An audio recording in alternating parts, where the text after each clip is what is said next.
إن الحمد لله نحمده ونستعينه ونستغفره ونتوب إليه ونعوذ بالله من شرور أنفسنا ومن سيئات أعمالنا من يهده الله فلا مضل له ومن يضلل فلن تجد له وليا مرشدا أشهد أن لا إله إلا الله وحده لا شريك له وأشهد أن محمدا عبده ورسوله اللهم صل وسلم على نبينا الكريم محمد بن عبد الله صلى الله عليه وعلى آله وسلم قال الله تعالى في القرآن الكريم بعد أن أعوذ بالله من الشيطان الرجيم يا أيها الذين آمنوا اتقوا الله حق تقاته ولا تموتن إلا وأنتم مسلمون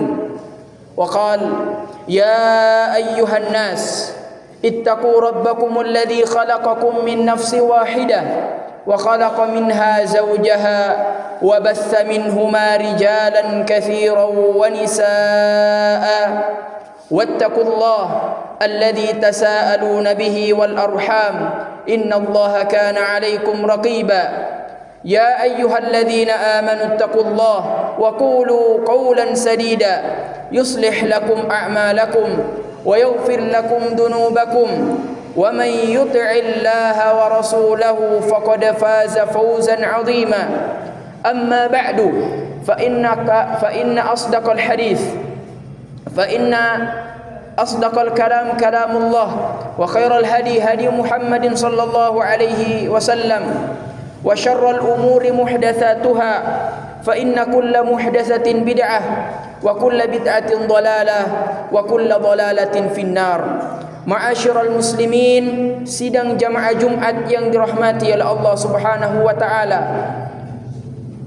Segala puji hanyalah milik Allah yang dengannya kita merasakan nikmat iman, nikmat kesehatan dan nikmat kesempatan, yang dimana dua nikmat ini, nikmat kesehatan dan juga nikmat kesempatan, adalah sebuah nikmat yang tidak semua Allah berikan kepada seluruh hambanya. Nabi sallallahu alaihi wasallam mengatakan ni'matani maqmumun fihi ma katsirun minan nas as-sihhatu wal faraq. Dua nikmat yang dimana manusia lalai dengan dua nikmat tersebut. Rasulullah mengatakan as-sihhatu wal faraq, nikmat kesehatan dan nikmat kesempatan. Karena dua nikmat ini adalah kunci untuk kita melakukan amalan-amalan yang diperintahkan oleh Allah dan Rasulnya. Dan juga jamaah sekalian yang dirahmati oleh Allah Subhanahu wa taala, adalah juga bentuk kita patuh dan tunduk kepada seluruh perintah-perintah Allah. Dan itulah urgensi, tujuan, fungsi kita diciptakan di atas permukaan bumi ini. Allah mengatakan dalam surah Adz-Dzariyat, "Wa ma khalaqtul jinna wal insa illa liya'budun." Tidaklah aku ciptakan manusia, tidaklah aku ciptakan jin, dan tidaklah saya ciptakan semua jenis makhluk yang ada di muka bumi ini kecuali dia taat dan patuh terhadap seluruh perintah-perintahku. Dan di setiap hari Jumat kita senantiasa mendengarkan wasiat-wasiat dari khatib-khatib yang menyampaikan di atas mimbar yang mulia ini, untuk senantiasa kita memperbaiki kualitas ketakwaan kita. Karena dengan memperbaiki kualitas ketakwaan kita jamaah sekalian, maka itu akan mempermudahkan kita untuk dekat dengan perintah-perintah Allah, dengan petunjuk-petunjuk Rasulnya. Salawat serta salam tak lupa kita kirimkan kepada baginda Nabiullah Muhammad sallallahu alaihi wasallam, nabi yang dimana nantinya kita akan meminta syafaat di hari kiamat. Kita semua manusia akan datang kepada setiap nabi dan setiap rasul yang pernah diutus di atas permukaan bumi ini, dan mereka mengatakan untuk mempercepat sidang, yang dimana sidang itu tidak ada orang yang membantu kita, tidak ada hakim. Jamaah sekalian, kita sendiri akan berdiri di hadapan Allah dan bersaksi di hadapan Allah terhadap apa yang semua kita lakukan di atas muka bumi ini.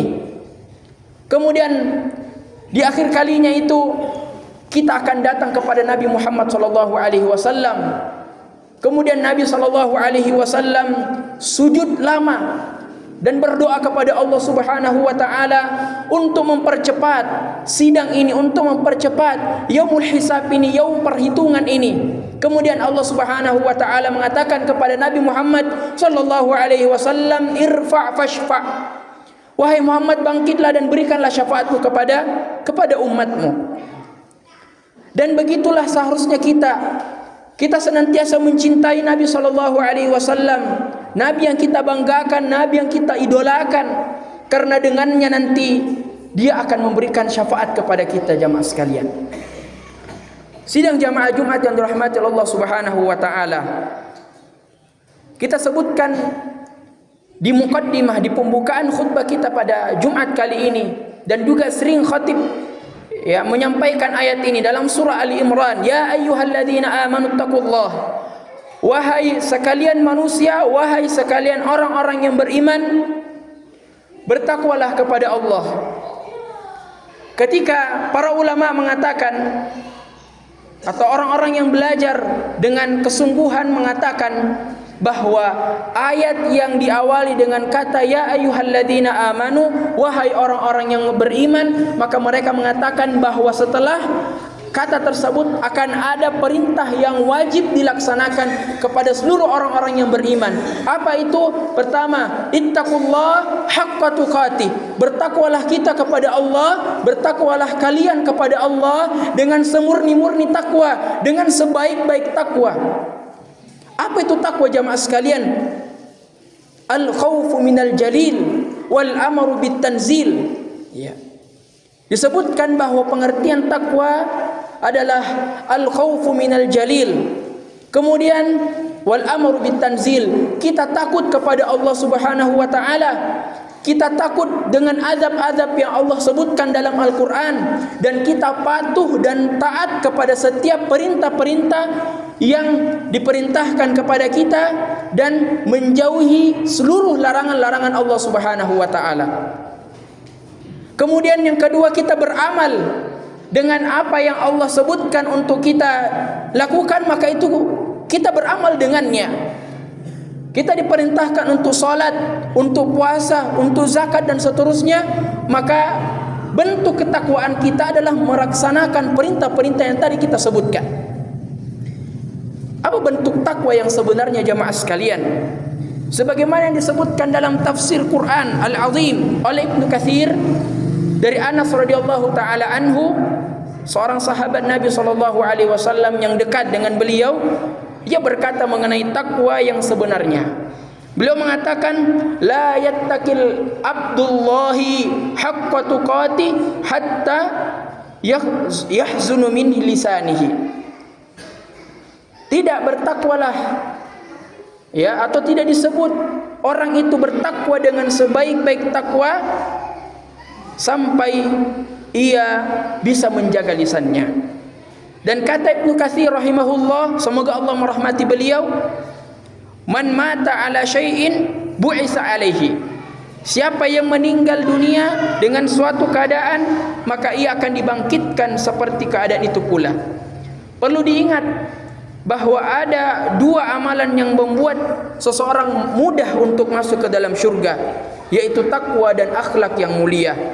Dari Abu Hurairah radhiyallahu anhu, seorang sahabat Nabi sallallahu alaihi wasallam, semoga Allah meridainya, beliau mengatakan, su'ila Rasulullah sallallahu alaihi wasallam an aktsari ma yudkhilun nas lil jannah, ma yudkhilun nas al jannah, faqala taqwallahi wa husnul khuluq, wa su'ila an katsiri ma yudkhilun nasun nar, faqala al fam wal farj.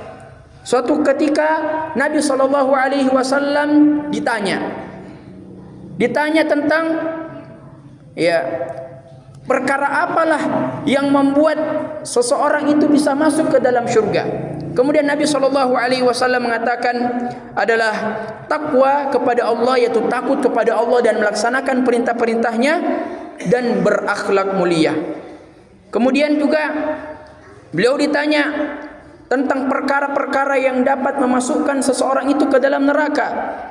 Kemudian Rasulullah mengatakan perkara yang disebabkan karena lisan dan kemaluannya. Hadis riwayat Tirmidzi nomor 2004 dan Ibnu Majah. Kemudian akhlak mulia memang adalah salah satu tugas dari Nabi SAW. Tugas dari seluruh rasul yang diutus di atas permukaan bumi ini. Rasulullah mengatakan, "Innama bu'istu liutammima makarimal akhlak."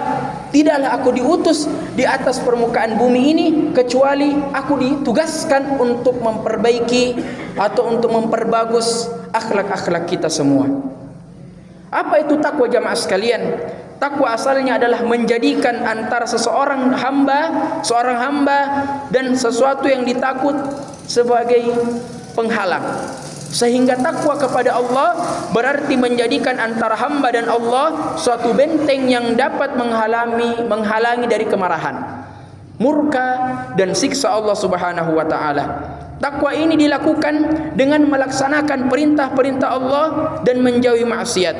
Namun takwa yang sempurna, kata Ibnu Rajab Hambali, adalah dengan mengerjakan kewajiban-kewajibannya, meninggalkan keharamannya dan perkara syubhat.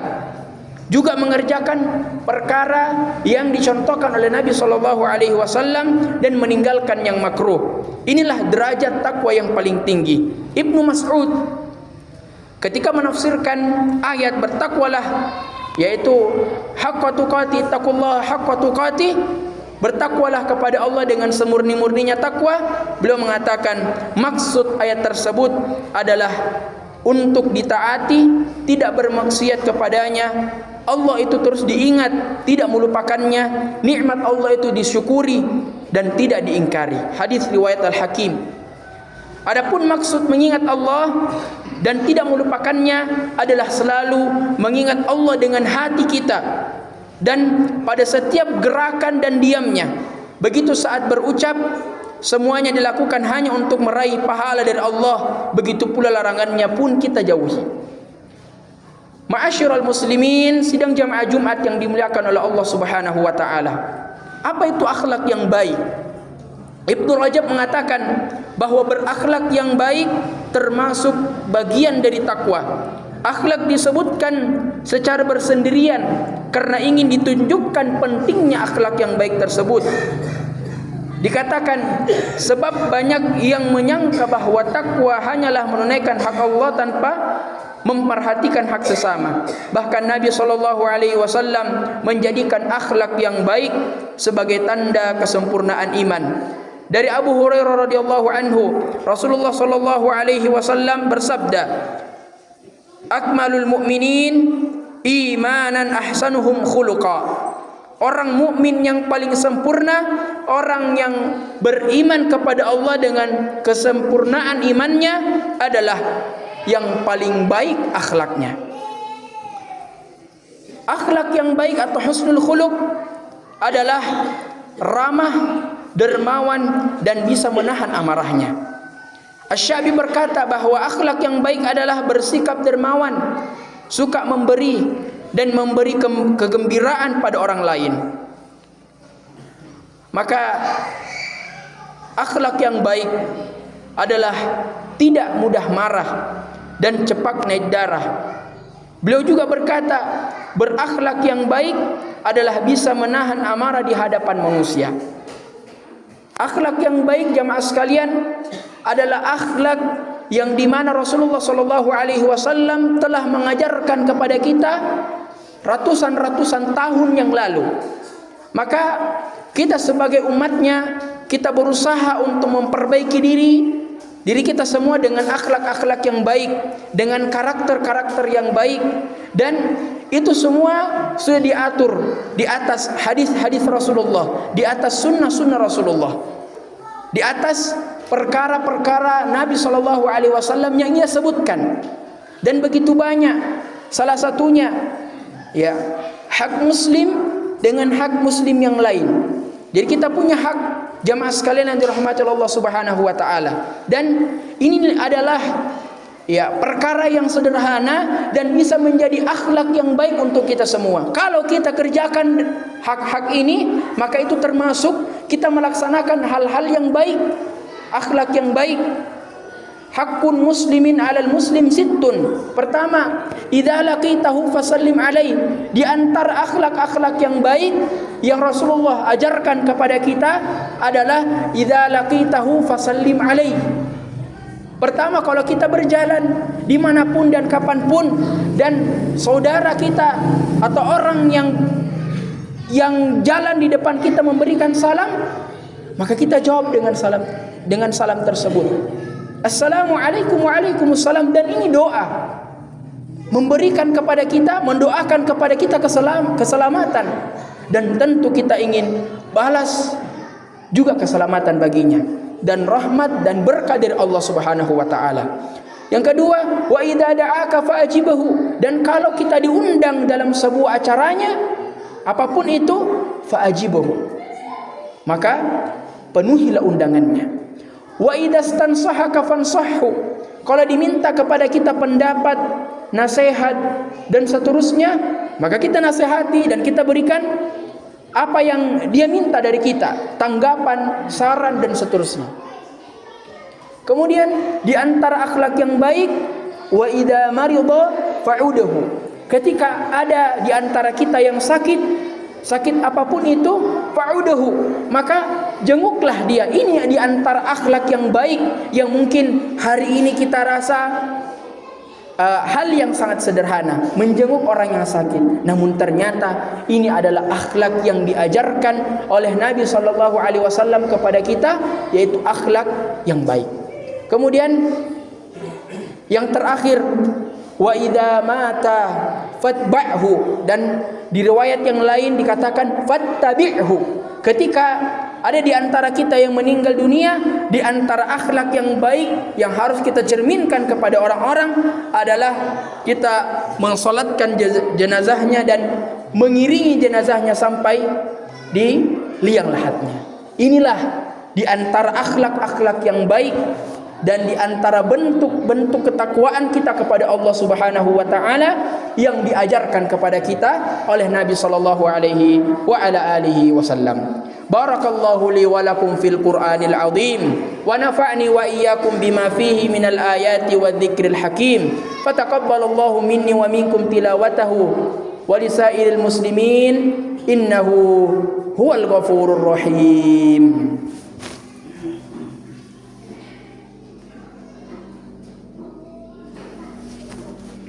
Alhamdulillahi rabbil alamin wal 'aqibatu lil muttaqin wala 'udwana illa 'alal zalimin wassalatu wassalamu ala rasulillahil amin wa ala alihi wa sahbihi ajma'in.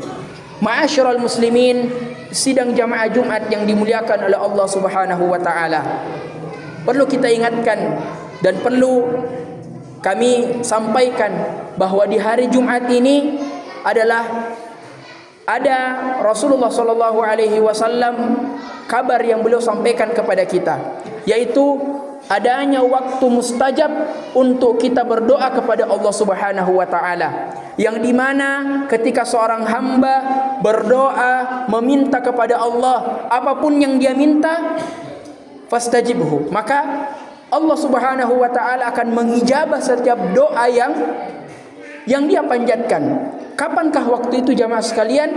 Rasulullah mengabarkan kepada kita waktu itu adalah setelah salat asar dan juga di penghujung sebelum terbenamnya matahari di hari Jumat ini. Maka kami menyampaikan bahwa waktu-waktu tersebut adalah waktu di mana Allah Subhanahu wa taala mengijabah, mengabulkan setiap permintaan yang kita minta. Kita tahu bahwa di antara kita ini kita memiliki masalah yang sangat besar.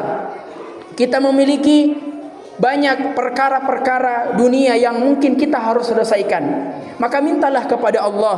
Kita meminta solusi kepada Allah yang mempunyai, yang mengetahui seluruh masalah-masalah tersebut. Kita merengek kepada Allah sebagaimana anak-anak yang ingin meminta uang kepada orang tuanya harus menangis, harus merengek untuk mendapatkan rupiah tersebut. Maka seperti itulah juga kita sebagai manusia yang lemah, butuh senantiasa penguatan. Begitulah kita meminta, merengek kepada Allah Subhanahu wa taala.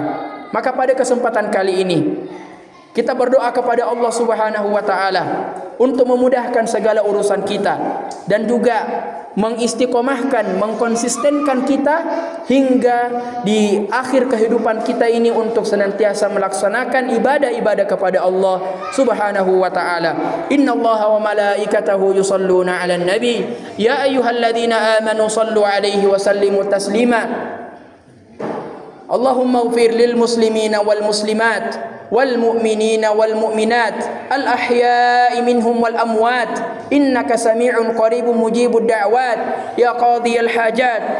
اللهم قسم لنا من خشيتك ما يحول به بيننا وبين معصيتك ومن طاعتك ما تبلغنا به جنتك ومن اليقين ما تهون به علينا مصائب الدنيا ومتعنا بأسماعنا وأبصارنا وقوتنا ما أحييتنا واجعله الوارث منا واجعل ثأرنا على من ظلمنا وانصرنا على من عادانا ولا تجعل مصيبتنا في ديننا ولا تجعل أكبر همنا ولا تجعل الدنيا أكبر همنا ولا مبلغ علمنا ولا تسلط علينا من لا يرحمنا.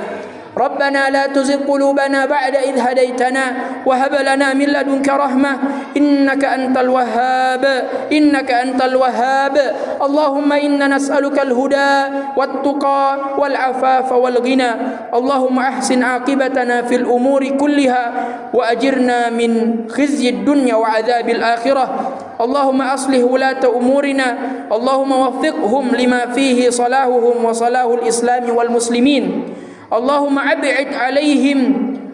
أبعد عنهم بطانة السوء والمفسدين وقرب إليهم أهل الخير والناصحين يا رب العالمين. ربنا هب لنا من أزواجنا وذرياتنا قرة أعين واجعلنا للمتقين إماما. اللهم إنا نسألك الهدى والتقى والعفاف والغنى. ربنا آتنا في الدنيا حسنة وفي الآخرة حسنة وقنا عذاب النار. عباد الله إن الله يأمركم بالعدل والإحسان وإيتاء ذي القربى وينهى عن الفحشاء والمنكر والبغي يعظكم لعلكم تذكرون ولذكر الله أكبر والله يعلم ما تصنعون. أقيموا الصلاة.